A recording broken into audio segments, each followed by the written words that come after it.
And I remember we were thinking if we built a duplex together, because we each had some savings, we could both live in one half and then not have a rent payment, mortgage payment. We ended up finding like a layout that we thought would work great. And we just drew it ourselves. We had a little 2-bedroom, 2-bath each side. So that was kind of the start of it, was hearing about house hacking and light bulb going off for us.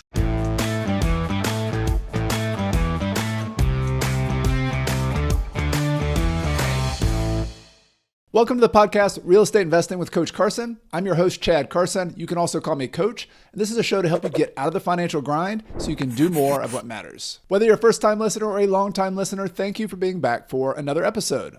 The title of this episode is How a New Investor Built a Duplex Rental from Scratch. So new construction, and I'm going to give you a full analysis. This is an interview, another one in our Deal Deep Dive series. And this week, I'm interviewing Kyle Sakilla. He's a 36-year-old real estate investor and also a contractor who builds new houses in the upstate of South Carolina, which is actually not too far away from my house. I live in Clemson, South Carolina. He's in another part of the region. Now, have you ever had a situation in your life where you messed up at something? Maybe you made a big mistake. Maybe you had a failure. You know, once you've made that mistake, it's a lot harder to go back and try that thing again. You don't want to screw it up. You don't want to mess that thing up again.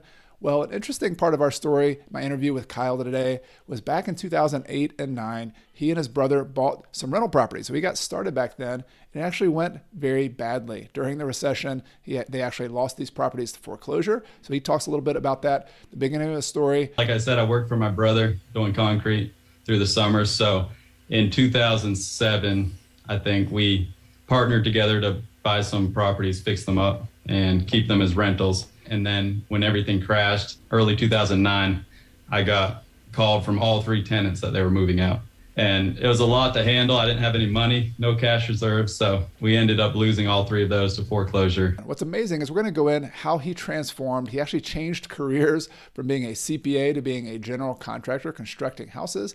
And since then, he's built a duplex. And he and his wife have actually built some single family houses as well that they've lived in and then sold to make profits. The CPA thing, I couldn't sit in a cubicle every day. So I had to get outside, and I thought that was the best plan at the time. We were thinking if we built a duplex together, because we each had some savings, we could both live in one half and then not have a rent payment, mortgage payment. We'll go into a lot of the details, but the point I want to make here, this is a transformation from someone who had a very difficult start to real estate investing, got out of the game, came back into the game, got started and found a niche that really worked for him. And in particular, I want you to hear about new construction. We go step by step. I asked some of the basic questions because they were helpful for me as well about the process of building from new construction and how you could own a rental property that was built from scratch. Zoning was the first thing, or unzoned, because if it's unzoned, you can put anything you want on it. And then we knew that it would probably be on septic. So we were looking for at least a half an acre so we would have enough room for a 4-bedroom, because each side was going to have 2 bedrooms. There's a lot of benefits to this, as we'll talk about, including low maintenance and knowing exactly what the property looks like. So this will be very interesting. If you've never built a new house, or even if you've never built something from scratch, Kyle gives us a step-by-step analysis of that. We go over the numbers and all the analysis of whether this new construction rental property was actually a good deal. Yeah, we each had, I think, $75,000. So we were at $150,000 was our total. And I think we figured $65 a square foot for our construction budget. So it left us about $20,000 to $25,000 for a lot. And as you'll see sprinkled throughout the interview, I ask a lot of questions that are relevant to my new book, The Small and Mighty Real Estate Investor. Kyle is a good example of one niche within the small and mighty real estate investing community where you can buy rental properties and make a lot of progress with just a small number of properties. So if you're interested in that book is available now. You can buy it. I'll have a link in the show notes of the podcast and also the video description if you want to check out that book. So now, without further delay, let's get to my interview with Kyle. Hey, Kyle, welcome to the podcast. Hey, Chad. Thanks for the invite. Good to be here. Yeah, glad you're here. And the way the origin story of this, I've probably explained this a little bit in the intro as well, but I saw an Instagram post you made, which was a video of sort of a compilation of a duplex you built. And I didn't know at the time that you're actually in the upstate of South Carolina, which is my home base as well. And I thought it was really cool that you had built a house hack. You don't hear about that every day, and constructed it, and you're in the construction business. So you were nice enough to agree to come on the podcast and let me pick your brain, interview about this deal. And I just want to jump right into it. We're going to get into the details of the deal and the numbers and all that. But maybe can you just give a little bit background of who you are, your age, where you're from, any other kind of fun facts you want to share with us, just to give a little background. Yeah, sure. So I'm 36. I live in the upstate, Greer, South Carolina. I've been here most of my life, moved here when I was 10, so been here 26 years. I went to school for accounting. I was a CPA. I just let my license lapse in January, so I'm all in as a contractor now and working to build a portfolio of rental properties. Love it. So you went from you went from CPA, which my dad was a CPA, and I'm kind of familiar. I'm kind of a bookkeeping nerd myself. But then that's a transition to go from like the spreadsheets, the bookkeeping, the accounting, the taxes to you're out in you're building stuff now. Like what? I'm just curious. Inspiration for that. Did you have a background building, or did you have somebody else you worked with? What was the motivation to make that switch? Yeah, I have a background. So my brother was in concrete. I worked summers for him doing concrete through high school. And then I married my wife. Her dad's a builder. So we have a lot of family business in the building industry. And the CPA thing, I couldn't sit in a cubicle every day. So I had to get outside, and I thought that was the best plan at the time. Yep, love it. Well, great. Well, congratulations on that move. And just to give a little, before we get into the actual deal, maybe just a little bit of background on your real estate journey. And I know from what we've talked, kind of communicated before, you got started in earlier, like in 2008, and then had a kind of a shorter journey there, and then got back into it recently. Maybe can you give some of the highlights of that, of what that was like? Yeah, there's a lot of lowlights, not many highlights. So I started, like I said, I worked for my brother doing concrete through the summer. So in 2007, I think we partnered together to buy some properties, fix them up, and keep them as rentals. And we did 3, which I got approved for three mortgages at the time. So we bought 3 properties, had them rented out, and then when everything crashed in, I think it was early 2009, I got called from all 3 tenants that they were moving out, like basically the same month. And it was a lot to handle. I didn't have any money, no cash reserves. So we ended up losing all 3 of those to foreclosure. And I went back to school, finished my accounting degree. And then recently, this Duplex was our first venture back into rental property investing. Got it. So how old were you at the time when you first started with those other rentals? So that would have been, I was like 18. Wow. Got it. Well, I want to come back to that because the fact that you're making that entry and you're getting back into it, I think I've talked to a lot of real estate investors, and everybody has their bumps in the road, and they has their challenges they had. So the fact that you're getting back into it, I love it. I love that kind of feedback. And I want to let's go to this deal. Let's kind of jump into it. You transitioned careers. You're in the building. You're in construction. What motivated you to actually build a duplex that you would then live in as well? Okay, so this was the Instagram shout out. I actually went back to my journal just to jog my memory of how it all went down. So we went on a family vacation to Texas, and my brother-in-law and his wife, we had rented a minivan together to share the cost. So we were there in the minivan in a Buc-ee's parking lot. And it was a Choose 5 podcast that you were the guest on. And it was about house hacking. And I remember we were thinking, if we built a duplex together, because we each had some savings, we could both live in one half and then not have a rent payment, mortgage payment. So that was kind of the start of it, was hearing about house hacking and light bulb going off for us. I love it. I'm gonna reach out to Brad over at the Choose FI podcast and let him know the origin story. That's so cool to hear. Yeah. Sometimes when you're talking to a podcast like we're talking here, there's people listening to this, but you don't realize somebody takes a seed of an idea and they actually ran with it, which you did. So you're sitting in the Buc-ee's parking lot talking about it, saying, hey, wait a minute, we could live for free if we built something. We have these skills. What were the next steps, kind of taking this from idea to reality? Yeah, so the next step, we knew we needed to purchase a lot to build on. And that was probably the next 3 or 4 months. We were looking, we made a few offers, nothing went through. And then we ended up finding the seller on this lot, and she agreed to sell it to us. So that was off to the races. Yeah, I mean, so for people, and I know I've been in this boat too, like buying a rental property is one thing, and you can see the income, and for a lot of people, buying a lot and then building and constructing is sort of a foreign concept. You know, it's like, all right, but every house has a lot under it, but starting from scratch with a lot, what were you looking for in particular? Was there were there any characteristics that it had? Were there any physical characteristics or zoning or maybe just price? I'm just curious, as a builder, as somebody who's done this now, what kind of things were you looking for in the dirt itself?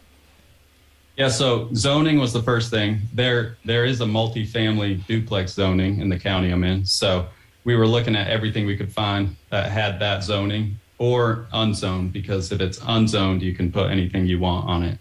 And then we knew that it would probably be on septic. So we were looking for at least a half an acre, so we would have enough room for a 4-bedroom, because each side was going to have 2 bedrooms.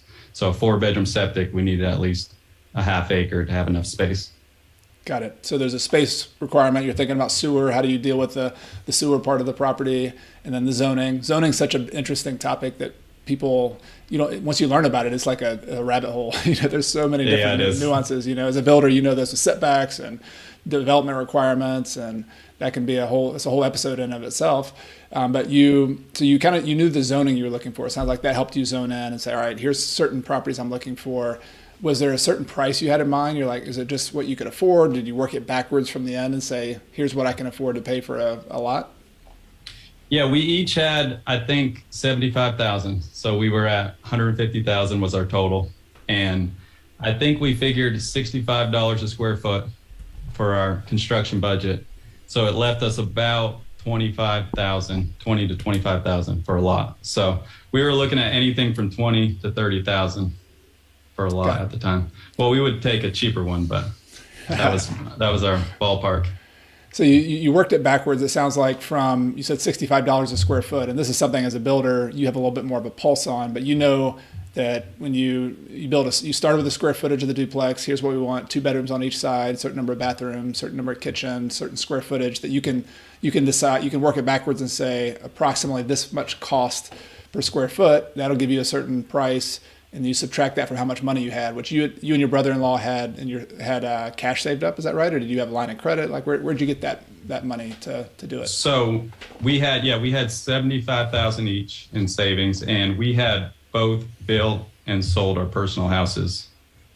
We were on our third; they were on their second. So we kind of had a little nest egg from just the equity in our previous personal homes. Let's take that segue, because that's another cool strategy. Yeah. So we're talking about house hacking and building a house hack, but talk about flipping your residence. Like what was the motivation for that, and how did those work out? Yeah, so the living in it for 2 years is tax free. So our goal was to build a house, live in it for 2 years, and then any profit would be tax free. But we never made it to 2 years. I think our first one was 6 months, and then the next one was less than a year.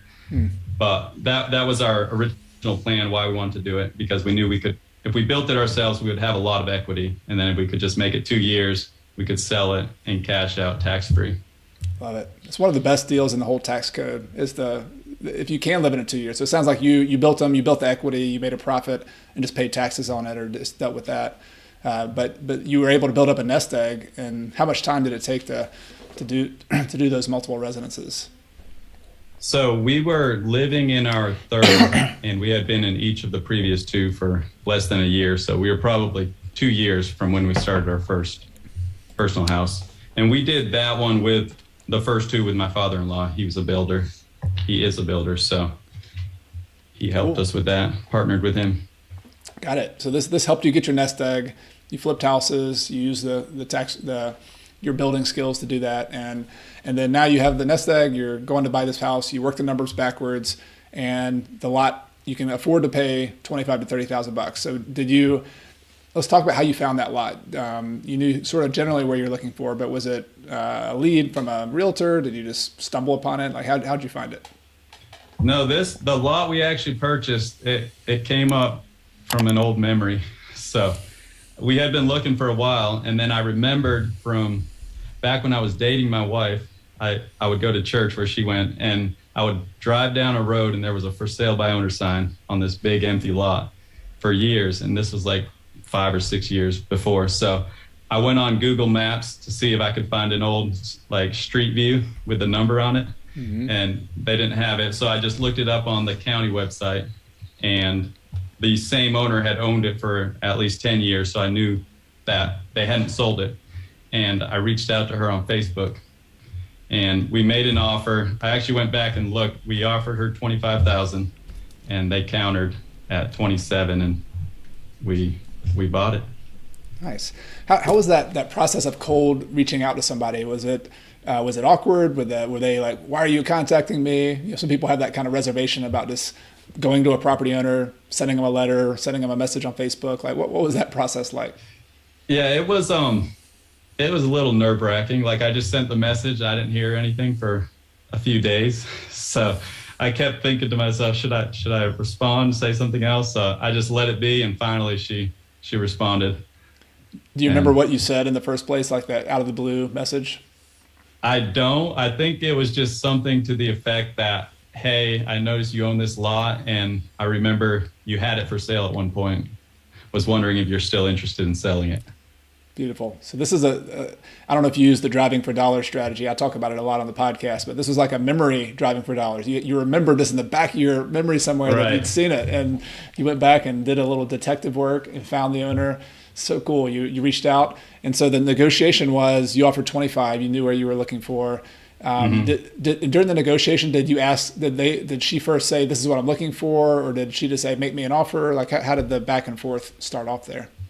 No, it was my first negotiation, so I didn't have many tips, and I probably should have offered less. I was just so excited at the thought of buying it that I pretty much went to my top dollar number. Hey, you got in the game. You did it. I love it. Right. Cool. So you bought it for 27. You agreed. It was kind of within your range of your budget that you had set ahead of time. What's the process? What's the process from there? And I know there's some peculiarities with lots. You had mentioned septics and things like that. Was there any due diligence you had to do on the lot before you actually closed on it, just to make sure this thing's going to work before you actually go and try to build? Yeah. So the septic was the main due diligence. We wanted to actually get a permit issued, so we knew that it would work for what we were wanting. So that was part of the due diligence, and then we did get it surveyed. We wanted to make sure, and then a clear title. We wanted to do the title search. So I think I did the title search before I ordered a survey, just in case there was something wrong, I wouldn't pay for a survey. So we did the title search, then the survey, and then the septic permit. Got it. So you got a septic agreement, and the septic's usually, like in our case in South Carolina, it's with the Department of Health and what do you call that? DHEC? Yes, environmental. It's Health Environmental Services, and so you had to apply for that, and then you got a survey, got the title search. You're in business. You're ready to go. So let's. Is there anything else to talk about with the closing, or anything interesting happen, or things that challenges you had that before you actually bought the property?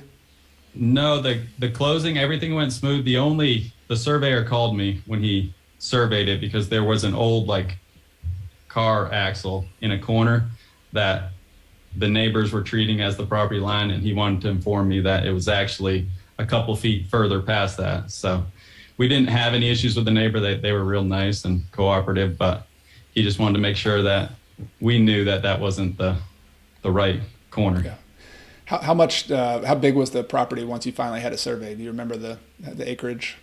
It was right at, I think, half an acre. Got it. Okay. Mm-hmm. All right. So you got the cash in the bank. You're ready to buy this property. You do your due diligence. You close on it. Let's go from there. So people, especially people listening to this, a lot of people have never built a house. They don't understand the construction process. Like what kinds of things, maybe even before closing, were you working on to prepare to actually build the duplex? Yeah, so we needed a floor plan. And so while this was closing, we were shopping, looking for floor plans. We ended up finding a layout that we thought would work great. And we just drew it ourselves with little floor plan software. And yeah, that's how we started. We had a little 2-bedroom, 2-bath each side. Do you, just out of curiosity, do you remember the software? Some people might want to play around with that, and I could put a link in the show notes if that's something. Yeah, you remember. it's called Home Designer, and I think Chief Architect is the company that makes it. All right. So those of you who want to play around with drawing some designs and play around with it, and if you're a contractor, you can build it. If not, you can go out and hire a contractor to help you build it. Right. So you have Home Designer, and you drew it out. You got the layout, and talk about the process of construction. I know there's steps. There's things you have to start with before you do other things. Like what's the general order of operations when you're going to go build something from scratch? Yeah, so the first step would be the building permit. So here, I've talked to other people in other parts of the country, and apparently it takes months, 6 months to pull a building permit. Here, it's like a 2-hour process.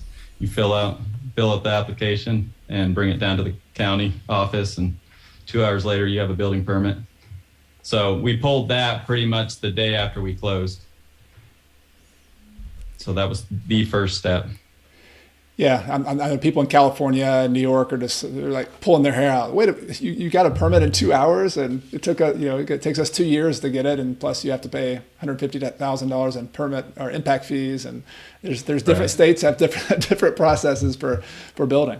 But probably the fact that you had your survey, you've done your homework on the zoning ahead of time. Like, was it unzoned or was it actually zoned for multifamily? It was unzoned.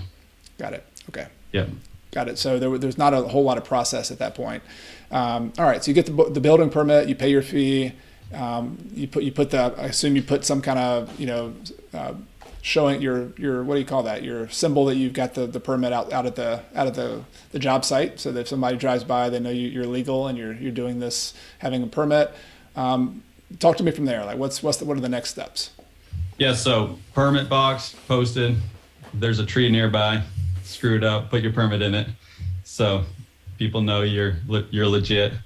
Then the next thing was the grading. So clearing and grading. It was basically a field. There were no trees on it, so there wasn't much clearing to do. We had my partner, my brother-in-law, he did all the grading. So we rented a skid steer from my in-laws, and he did all the grading, construction entrance, built the pad. So we built like a monolithic slab, it's called. So that's where you just put the slab right on the ground, no crawl space. So that was the foundation. That'd be the next first step in the construction process. Now, you guys obviously you have knowledge of doing this and of grading and of building. Like in a normal process, who in the process lays out that foundation? Like, does the person who pours the concrete do that? Or do you hire a surveyor to come back out and like put stakes out? I'm just curious how that particular detail works out. Yeah, so you would have your corners from your survey, your lot survey, and you do have building setbacks. So for this one, it had 30-foot front building setback. So the duplex couldn't be any closer than 30 feet from the front property line. You can hire a surveyor to come back and pin your corners. You could have, sometimes our concrete contractor, they'll just pull a string line and you tell them how far you want it off and they can do it manually. Right now, the way I do it is I bought a total station. So I just basically do what a surveyor would do myself. I just put it in the CAD file on the survey and go pin the corners. Got it. Okay. Great. So you've got the grading's a big important step. Did you have to do the septic before you do all the grading, or is that something that comes in later? No, you have your area designated for septic, so you don't want to dig or backfill or basically disturb it. So we knew what half of the lot was going to be our septic system, so we just left it alone and built our building pad on the other half. Got it. Okay. So we graded. You set out the lines for where the foundation is going to be. You hire a contractor to come out and pour the cement. You've now got a foundation. Let's start going up from there. And I'm kind of getting granular here, but I think people have never built a house. I mean, the steps are kind of a mystery, a black box. So where do we go? Where do we go from there? Okay, we'll take it back one step. So the foundation, they would form it. So they would have their 2x10s to form their slab, and then you would have your plumbing contractor come in and put all the underground pipes. So they're going to dig trenches, put all the plumbing pipes, and then that would be your first inspection. The county would come out and make sure all your pipes are going to drain and they're backfilled properly.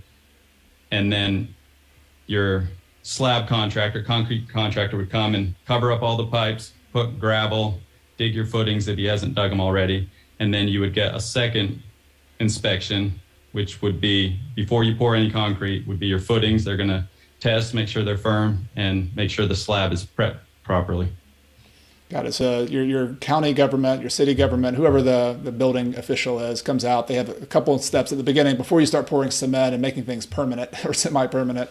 They want to make sure you've done it to code, you've met the requirements.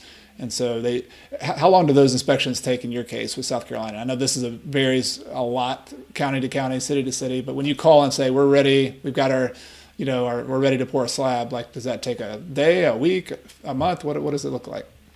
So it's next day. If you schedule by midnight, they'll put it on the schedule for the next day to come out and inspect. Great. Awesome. All right. So we've got our plumbing in. We've got the cement, the foundation poured. Let's keep going. Where do we go from there? Yeah. So the concrete's poured. This is when you would drop off your lumber pack. So framing would start. Your trusses, your lumber pack would get delivered, and then the framers would show up. They would lay out, make sure that your building fits on your slab, square it up, do their string lines, and then they would start laying out the walls, standing them up, finishing the framing. Got it. So you got the skeleton of a property now. Are you also throwing up the roof, the wooden part of the roof at the same time? Is that part of the same framer, the same company does that, or the same contractor? Yeah, so they'll stand up all the walls, and then they'll fly trusses. So we do trusses. So they'll fly the trusses and then sheet the roof. And that'll basically be the end of the framing. Can you explain what a truss is for somebody who doesn't understand what that term is? Yeah, so they're manufactured basically ahead of time. Instead of stick building your roof, they would engineer trusses that basically take the time, cut it to a fraction of what it would cost to stick frame. And it's also usually a lot cheaper. So you're essentially building the roof structure ahead of time somewhere else. They bring it on a truck out there, and you're not having to build that on site and having people up there kind of putting all those together. Got it. Right. All right. So are we in the dry? I know that's a term that we use in construction, right? So at this point, we've got a roof, a wooden roof. We've got our structure. We've got our plumbing underneath the slab. Like, what else is going on at this point? Yeah. So we are not quite in the dry. They have vapor barrier around the walls, but until they put in the windows, and then the roofer will come and put down a barrier, basically roofing paper on the roof. So once the roofing paper and the windows are in, then we're in the dry. Got it. That's kind of a milestone. Are there any other inspections? Like what are the levels you start getting more inspections from the city or the county, at least in your case? So the next inspection will be after you rough in all the mechanicals. They'll come do the framing and all the rough inspections at the same time. Yeah, so you're going to do a lot. So from the framing to the roofing to the windows to putting insulation and the wrapping around the house, you're then all the way to connecting those rough kind of plumbing lines, the water lines that were installed underneath the foundation. You're taking those to the places where they need to be, like in cabinets and toilets, or where the toilet's going to be. That's all what you mean by roughing in the plumbing? Yeah. So you're basically, all the pipes that are going to be covered by the drywall, you're putting them in place before the drywall goes on. Got it. So you've kind of got the skeleton of the framing, the building, you've got the foundation, you got the skeleton of plumbing, you got the electrical all run everywhere while the walls are still open. And then you get that inspected. And then from there, you're starting to put in like the finishing of the sheetrock, I guess the flooring's last, right? Is there what else are we missing there in the middle between those rough end stages and getting all the way to the end? Yeah, so rough end, it'd be drywall. Then they would finish the drywall paint. And then we would normally put in cabinets. And then after cabinets, you'd get your countertops, all your trim outs, which is basically the fixtures, light fixtures, plumbing fixtures, faucets. And then we would normally do our flooring last. Yeah. One of the last trades. Walking with all their mud all over your brand new floor. Right. That's the last thing you want. All that South Carolina orange mud all over your carpet. Yeah, I've had some carpet. We had a new construction rental that we had built a couple of years ago, and we had some orange boots walked all over our carpet at the very end. That was a fun conversation to have. Yeah. Yeah. Great. Well, I love the details here because, especially, I mean, building and construction is not easy. Like you do this on a daily basis, but at the same time, once you learn about the process, it's like anything else. You break it down in little pieces. You do it step by step. I mean, it's kind of fun to see how something's built because we buy these existing rental properties and duplexes, and somebody built them. Somebody took the time to do what we're doing. So I think it's really helpful to understand what you do, Kyle, and understand the way something's put together because there's opportunities to build stuff like what we're going to see here. And let's fast forward to the end of the construction process. I don't want to get into some of the numbers and kind of how this all worked for you moving into the property, but is there anything else you'd like to say about just the process of getting this thing to a finished constructed building that you could actually move into? No, I would say this process was probably our fastest build. It took us, we started around August, we were done by Christmas. So I think just staying on top of it is one of the biggest things you can do in new construction. What kind of things could delay you? So that was a 5 months or so, I guess if I did my math right, 5 or 6 months. What kinds of things could take it from a 5 or 6 month project to a 12-month project instead? Yeah, so the biggest thing would just be not scheduling subcontractors ahead of time. So usually every subcontractor is going to be at least 2 weeks out. So when you start framing, you want to call your plumbing subcontractor, HVAC, electrical contractor, and make sure they know, hey, we're 2 weeks out. Because if you wait until you're ready for them, and then you call them, well, there's half a month you just killed. Mm-hmm. And because you have this order of operations, if everything but your heating and air is on, you can't do sheetrock, you can't do the inspection. And so it's just like a train that gets halted. Everything else behind it gets halted based on the slowest part. Right. Yeah, got it. Awesome. So you built this. Was it on budget? I know time is one thing. Had a good time. Budget's always a thing, and you had a certain amount of money in the bank. How did it go on your budget for building this? Yeah, so we figured $65, which would put it at like 130. So that was our rough budget, and we came in around 120. So we actually came in better than we thought. Was there anything you did to save some money? Was it just doing some work yourself? Was it just overestimating? Like how did that work? Yeah, so the site work, all the grading that my partner did, we did the cabinets ourselves. So that saved quite a bit. And then I think some of the shelving, hardware, we did all of that ourselves. Some of the easier trades. Got it. So just rough numbers. We're keeping score here. You bought the lot for $27,000. I assume you had some closing costs and some holding costs. I don't know, just throw in a few $1,000 for that. I don't know exactly what they were, but a couple $1,000 to $3,000 in closing costs, and then let's just call it 30 just for round numbers. And then you had $120,000 on top of that 30. So was it roughly 150 was the total investment, or is it? Yeah. So within 1,000, we were right at 150 for total investment. Got it. Awesome. All right. Well, let's just talk about the practical side of you moving in here. So you get the property finished. Like, are you living in one of your flips before you move into the construction property, or were you living somewhere else? How did the actual moving of your family work? Yeah. So we had built with my brother-in-law next door to them. So they sold their house. They were actually living with us, renting a room at the time. And we were building the duplex. They were the first to move in because they had already sold their house. And we sold ours, I think, like 2 months after we finished. After they moved in, we ended up moving in to the unit next to them. Got it. So was it all, you move in, you're settled in, like, was it all peachy, rosy? Everybody's happy there? I mean, what was it like living, that I guess the reason I'm asking this is because I think everybody as a real estate investor makes some sacrifices. You do things that maybe, in the long run, I don't think I want to live in this situation, but there's so many benefits to living in a situation where you're having, your original podcast you listened to was, hey, we could have rent coming in, or we could live for a lot cheaper than we could living in a single family house. So I'm just wondering, like, now that you've taken this vision that you listened to in the podcast, you bought the lot, you built the property, you saved the money, you're in the house, like, what was it? What did it feel like finishing that whole process off? I think the financial impact was huge, like not having a mortgage payment or a rent payment. I remember it being awesome, but if you ask my wife, she would remember all the rants about how small it was and how I couldn't wait to get out.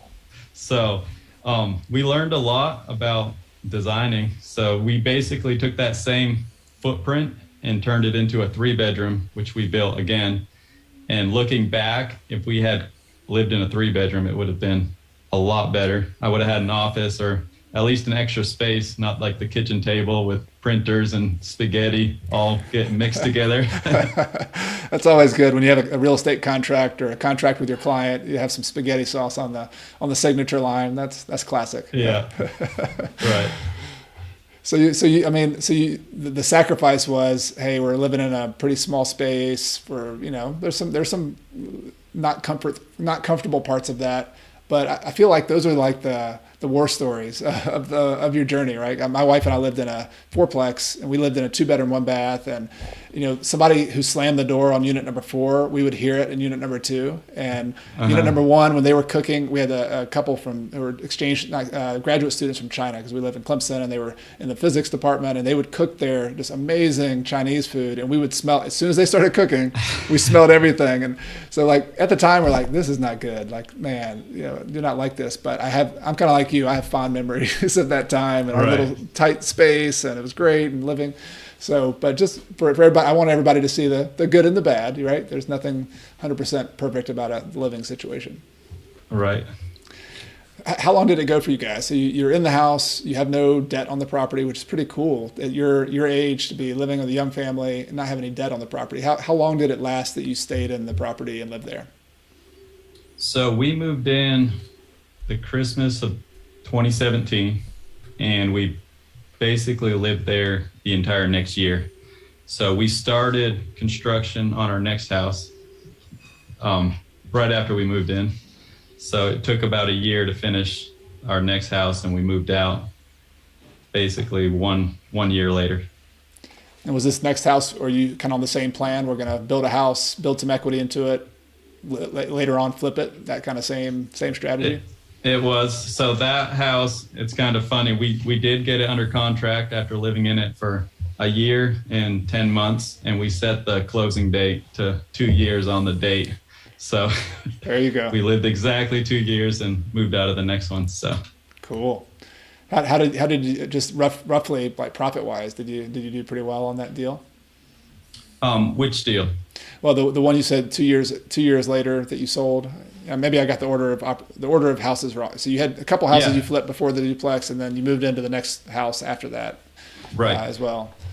Yeah. So we probably, the first 2 we made around 30 to 45 each flip, and then we built our duplex cash. Our third personal house that we lived in 2 years to the day was probably our most profitable. So COVID happened, prices skyrocketed. So we actually, when we got the loan on it, we got a construction loan from a local bank. I think it appraised for $250,000. 1 year later, we did a cash out refi. It appraised for 300 and something, and then 2 years, we sold it for 543,000. There you go. We profited over 200,000. Beautiful. It was good, a lot of good timing. Yeah. Well, you got to be in the market to have good timing, right? Some people try to like get in and out, whereas you are just you're doing the deal, you're buying houses, you're doing it, and I've been amazed too. Like I've never tried to time the market, but owning rental properties since before COVID, and then having that run up in prices, it's just like takes your breath away sometimes. Like wow, like the whole point of owning real estate is owning them during as long as you can, so that you can be in the market when some of those run ups happen. And so you had this house hack, the duplex. You kept that as a duplex, right? Did you rent it out after you moved out? Yes, we still own it now. And do y'all still have it free and clear? Like, did you refinance it to use the money for other stuff, or do you just still kind of keep it as it was? No, we did refinance it. So we got a line of credit on, I think, like 4 months after we finished it. We got a line of credit. It was a 3-year line of credit, $150,000. We used that to build another duplex, and then we ended up doing a cash out refi for a 30-year. It was like 3.6% mortgage that we locked in at 30 years. And so they still have 30-year mortgages on them now. Awesome. Okay. Well, let's wrap up the numbers on the duplex. So you moved out after a year. I kind of got off on the tangent of the houses because that's exciting as well. Yeah. But the duplex, you use it as a line of credit to kind of build the next house, and then you did a refinance to pay off the line of credit with some permanent 30-year financing at 3.6%. Do you remember just the rough numbers? Let's go over like the amount of money you have it rented for now, both sides, plus kind of your rough expenses, including your mortgage. Do you have those numbers offhand? Yeah. So for the rent, I remember when we first moved out, we rented it for $875 a side. So each unit was renting for $875. We just recently rented one side out at $1,100, and we have another one coming available. I think we're going to go up to $1,200 on it now. So rents have gone up quite a bit. Yeah. In the last 4 years.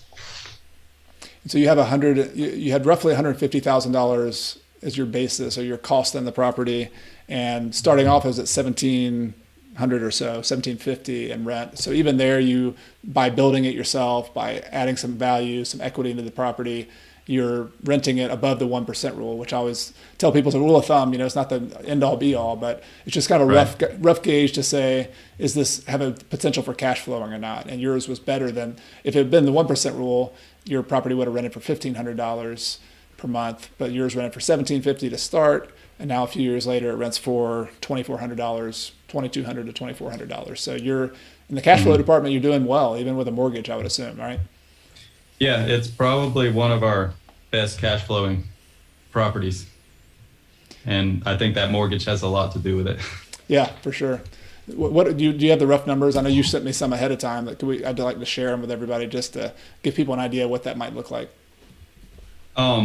Yeah, which numbers did you want to know? So just like roughly, like the cool thing about a brand new house is there's not a ton of maintenance and other expenses, but I'm just curious, like taxes and insurance, and then your mortgage payment, those kinds of things. What are those costs? Yeah, so the tax bill on it is about $3,600 a year. The insurance is $1,000. So those are our two biggest, $4,600, and then we do include lawn care. So we have about $1,000 a year in lawn care, and we did a shared water meter. So we do include water, and that's like $1,200 a month. Okay, got it. All right, so people can do the math on that roughly. I'm going to have a written companion article to this as well, because I like to I'm going to put all these numbers out so people can check them out, and there'll be links to the show notes and the podcast and the YouTube version. But when you add up all those, plus what's your mortgage payment in the end once it's all said and done? So it was $1,100, and that was fully escrowed. So that included insurance and property taxes. Got it. Okay, cool.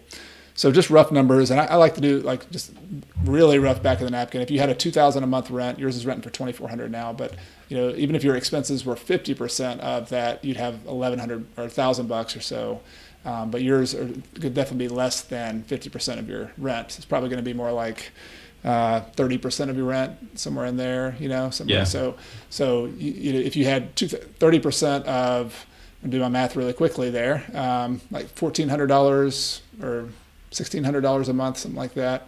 $1,400 a month minus, no, be more than that, because $2,400 minus $600. Anyway, I'm going to do roughly. You're making the hundreds of dollars a month in cash flow, maybe more, right, on the property when it's all said and done. Do you have a rough cash flow number?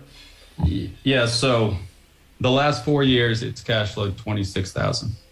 So that'd be $6,500 a year, and that obviously includes CapEx, like future expenses, which we're going to have when water heaters go out and all the bigger expenses, roofs to replace. But it's cash flowing about $5,000 to $6,000 with a mortgage, with all of our money pulled out of it. So we have $0 invested, and it's cash flowing $6,000 a year. Congrats! So cool. Thanks. Yeah, I love it. So the end of the story there. I mean, there's a lot of steps you had to take to do that. There's a lot of things you had to learn how to do, but what I find very cool is that you have this new construction rental property, which the new construction rentals I have are the best rentals I have because they're so low maintenance. They're more modern. You've got a positive cash flow, you've got a long-term mortgage, and a good location that's going to go up in value over time. This is a valuable long-term rental. This is a good chess piece on the chessboard. And I'm just curious, like now that you've moved out, you're doing, it sounds like you're continuing to do some flips.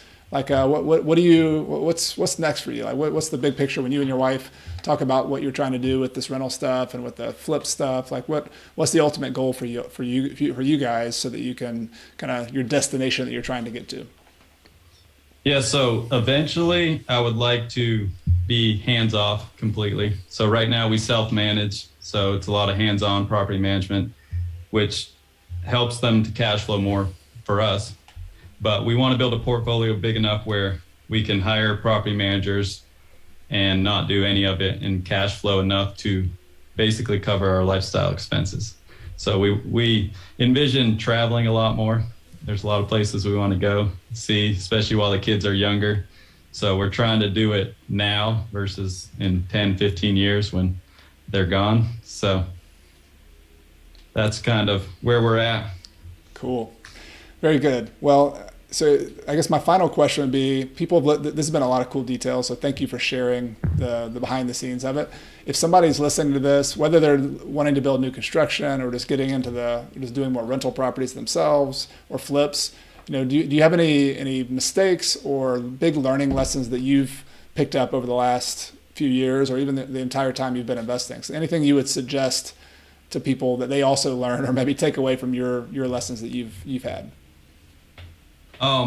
I think choosing who you partner with is a big lesson to learn. Like I said, those first foreclosures, I partnered with my brother and it probably wasn't the right deal. And whereas with my brother-in-law, it was a win-win for both of us. And we both had a lot to contribute and we were both on the same page, had the same goals. So I think if you are going to partner, picking someone who shares your goals is pretty important. How do you figure that kind of thing out? Do you just have some conversations? Do you just take it slow? I bet it wasn't something you just snapped your fingers and said, let's do this. I mean, do you have any advice on how you pick that partner or tell if you're on the same page, for example? Yeah, I think if someone wants to sell, and which my brother kind of did on our first three that we lost to foreclosure, he was pushing to sell them, which I wanted to keep them as rentals. So I think that's just the difference between short and long-term goals. So if you're going to have long-term goals where you want to build a portfolio and keep it and let it cash flow, I would definitely ask if you're partnering with someone, like what are their long-term goals? Like, are they willing to make the sacrifices to keep properties for the long term? Yep. Yeah. As someone who's had a business partner for 21 years, I agree 100%. And some of the things that we ended up working out, we couldn't have told ahead of time, but I think that right. what you mentioned are your goals aligned. Like, do you both want to, one of you want to do flips, one of you want to do long-term rentals, maybe one of you never plans on doing what you're trying to do and travel with your family, the other one does. I mean, there's just some important life questions that if you don't ask those first, the details of the real estate are going to be hard to figure out. So 100%, I think that's a really good advice. Sort of the final piece here is that you're documenting and sharing a lot of this online, which is the way I found you. And so if somebody wanted to find, I'm going to put links to all this in the show notes so people can stay in touch. And there'll be an article with answers to a lot of these questions that Kyle did ahead of time. So we'll show you if you just want to get the written version of this and see the numbers, and that'll be linked in the show notes if you're listening on the podcast or in the video description on YouTube. But I want to give you a chance to plug anything you have going on. If you have a social media account, just tell people where they could hang out with you and follow along with you on your journey. Yeah, so we do have an Instagram. My wife is posting content for me. It's my first and last name. So it's at Kyle Sikla.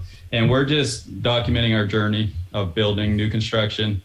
And it's a lot better because I will gloss over a lot of the details because it's so obvious to me. Whereas if she's out there, she's like, well, you got to take a picture of the permit box. I'm like, obviously you're going to have a permit box. She's like, people don't know that. You got to post the permit box. So it's better than if I were doing it because she's kind of in control of the content and posting it. And she's very thorough in the process. So I think if people want to learn about new construction and the process, they'll get a lot out of following us on Instagram. I agree. And I'm one of those people who didn't even know what to call the permit box. I was calling it the symbol of your permit or whatever I was trying to call it. So, hey. I didn't know what you were talking about until I was like, oh, yeah, you do need a permit. put somewhere. Yeah. So there are people like me who don't know what I'm talking about when it comes to new construction. So Kyle, this is cool. Really glad, and thank you to your wife as well for documenting the journey. And I know people want to check you out, and I'll put links to your Instagram account and to everything that we talked about here in the episode. And I just want to thank you, Kyle, for your time. Thanks for coming on and sharing and being willing to be transparent about your numbers. This is really helpful, and I hope to stay in touch with you. Awesome. Thanks, Coach. Thanks, Kyle. I hope you enjoyed that interview with Kyle, and I hope that expanded your toolbox of what's possible of actually doing some new construction, maybe on your own rental properties. If you have any comments or any questions, I'd love to hear from you in the YouTube comments below, or you can send me an email to podcast@coachcarson.com. And I hope you'll plan to join me next week. I've got a new episode coming out. This will be a solo episode just with me. I'm going to talk about 5 different ways you can get started in real estate investing with little or no money. So for those of you who are just getting started, or maybe you're already in the real estate game and you've run out of money, all your down payment is in the prior properties, how do you continue to grow? How do you continue to move forward? This is something I did a lot of early in my own real estate career. I had to find creative ways to think outside the box and still get deals done safely without risking the entire farm on the next deal. So if you're interested in that concept, please join me for the next episode next week. Hope you have a great day, and I'll see you next time. If you like the show, I'd like to invite you to subscribe to my free email newsletter at coachcarson.com/REI Toolkit. In addition to weekly updates, articles, and behind-the-scenes tips from me, my email newsletter subscribers get my real estate investing toolkit, which includes a property closing checklist that I actually use when I buy properties, a real estate deal worksheet, a tenant screening criteria checklist, and other spreadsheets and goodies that will help you on your journey to financial independence using real estate. You can get it all for free at coachcarson.com/REI Toolkit. I also want to take this time to thank some people behind the scenes who make this podcast possible each and every week. This includes my podcast editor extraordinaire, Michael Wynn, my amazing virtual assistant, Megan Thompson, my wife, Carrie, who helps me behind the scenes and is my partner here at Coach Carson. And of course, thank you to all of you, the listeners of this show who make everything possible. This show exists for you. It exists because of you. And I really appreciate you being here for another episode. Everything I've shared with you in this episode has been for general education purposes. I have not considered your specific situation or risks. Before buying your own investments, be sure to consult a financial, real estate, and/or a legal professional. Until next time, I'm Chad Carson. You can also call me Coach, and this is a show all about helping you get out of the financial grind so you can do more of what matters. See you next time.